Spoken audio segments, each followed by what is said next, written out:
ज्या पोलिसांनी चांगली कारवाई केली त्या पोलिसांना आपण 25 लाखाचं बक्षीस दिलंय, पण त्याच वेळी पोलिसांना हे देखील सांगितलंय की ड्रग्सच्या संदर्भात 0 टॉलरन्स आहे.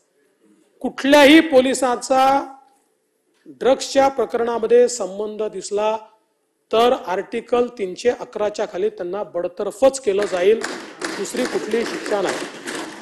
हा निर्णय आपण केलाय. पोलिसांचा तुम्ही चांगलं काम करा, तुम्हाला आम्ही त्या ठिकाणी निश्चितपणे पुरस्कार देऊ, पण कोणाचं इन्व्हॉल्वमेंट, कारण खरं म्हणजे आपले पोलीस चांगले आहेत, ते चांगलं काम करतात, पण तरी देखील मी पोलिसांनाही सांगू इच्छितो की उद्याच्या काळात याची वाढ झाल्यानंतर केवळ श्रीमंताची पोरं त्याच्या आहारी जातील असं नाहीये.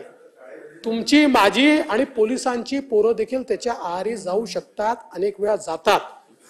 त्यामुळे अशा गुन्ह्यांना जर कोणी संरक्षण देत असेल तर तो स्वतःच्या पुढच्या पिढींना देखील त्या ठिकाणी अडचणीमध्ये टाकतोय, त्यांचाही नाश करण्याची बीजारोपण तो स्वतः करतोय.